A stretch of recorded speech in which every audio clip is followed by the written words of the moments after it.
पश्चिम बंगाल शिक्षक भर्ती घोटाले की, जिस मामले में छापेमारी चल रही है इस समय। आपको बताएं कि 6 अलग अलग जगहों पर ईडी की ये छापेमारी चल रही है। एक शख्स है इस मामले में, नाम है प्रसन्ना कुमार रॉय। उसकी गिरफ्तारी के बाद ये छापे पड़े हैं। पूर्व मंत्री पार्थ चटर्जी का करीबी बताया जाता है प्रसन्ना।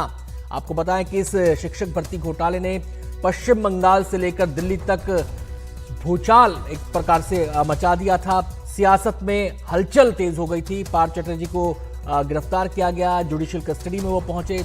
अब इस मामले की जांच जैसे जैसे आगे बढ़ रही है और परतें इस मामले की खुल रही हैं और इसी सिलसिले में 6 जगहों पर इस समय छापेमारी चल रही है। हम सीधे रुख करेंगे, हमारे साथ हमारे संवाददाता मुकेश सेंगर इस समय जुड़ चुके हैं इस खबर की तमाम डिटेल्स बताने के लिए। मुकेश, 2 बातें बताएं, 2 सवाल है मेरे आपसे कि जिन जगह 6 जगहों पर छापेमारी बताया जा रहा चल रही है, वो जगह कौन कौन सी हैं? दूसरा सवाल, जिस प्रसन्ना का जिक्र हो रहा है उसकी क्या भूमिका है?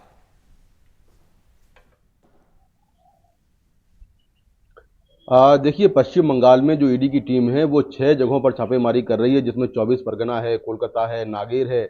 ऐसी बहुत सारी जगह हैं जहां पर ईडी की आज सुबह से छापेमारी चल रही है। सुबह 7 बजे ईडी ने छापेमारी शुरू की थी और उसके बाद से लगातार ये छापेमारी जारी है। ईडी सूत्रों के मुताबिक ये छापेमारी एक मिडिलमैन है जिसका नाम है प्रसन्ना कुमार रॉय, जो कि पश्चिम बंगाल के पूर्व शिक्षा मंत्री पार्थ चटर्जी का काफी करीबी है। उसकी गिरफ्तारी के बाद हुई है। उससे पूछताछ के बाद कई बातें सामने आई हैं, जिनके बेसिस पर जो शिक्षा मंत्री के करीबी रहे हैं और जो अर्पिता मुखर्जी, जो कि शिक्षा मंत्री की बेहद करीबी थी, उनके ठिकानों पर यह छापेमारी हो रही है। ये घोटाला जो है 2012 से लेकर 2022 के बीच का है, जब पार्थ चटर्जी शिक्षा मंत्री रहे हैं और आरोप यह है कि बड़े पैमाने पर पैसे लेकर शिक्षकों को, टीचरों को भर्ती किया गया। इसके अलावा शिक्षा विभाग में बहुत सारे ऐसे काम थे जिनके बदले पैसे लिए गए। तो करोड़ों रुपए का एक घोटाला है। इस मामले में ईडी पहले अर्पिता मुखर्जी को अरेस्ट कर चुकी है, जिसके ठिकानों से करीब 100 करोड़ रुपए का कैश और गहने बरामद हुए थे। उसके पहले पार्थ चटर्जी, जो कि शिक्षा मंत्री रहे हैं पश्चिम बंगाल के, उन्हें गिरफ्तार किया गया था।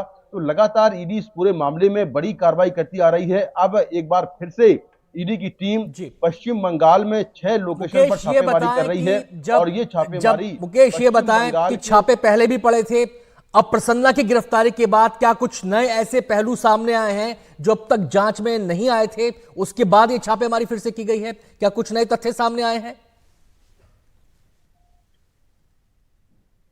देखिए, बिल्कुल जो प्रसन्ना कुमार रॉय है वो एक मिडिल मैन है, यानी कि बिचौलिया है। और एलिगेशन ये है कि जो भी ट्रांजैक्शन हुआ है या जो घोटाला हुआ है उसके सूत्रधारों में ये एक है और इसको सारी चीजें मालूम है।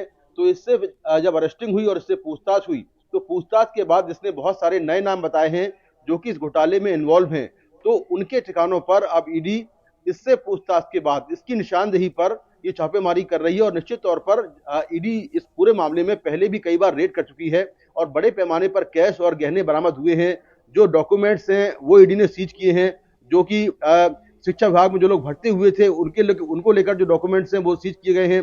तो बिना किसी सरकारी प्रोसेस के, बिना नियमों के पालन किए लोगों को भर्ती किया गया और शिक्षा विभाग में बहुत सारे ऐसे काम कराए गए। बहुत बहुत शुक्रिया मुकेश आपका इस पूरी जानकारी के लिए। हमारे संवाददाता मुकेश सेंगर, जो पश्चिम बंगाल में 6 अलग अलग जगहों पर शिक्षक भर्ती घोटाले के मामले में छापे चल रहे हैं, उनके बारे में विस्तार से हमें जानकारी दे रहे थे। मुकेश, आपसे आगे भी संपर्क साधेंगे और डिटेल्स क्या निकलकर सामने आती हैं आपसे जानेंगे। फिलहाल बहुत बहुत शुक्रिया आपका।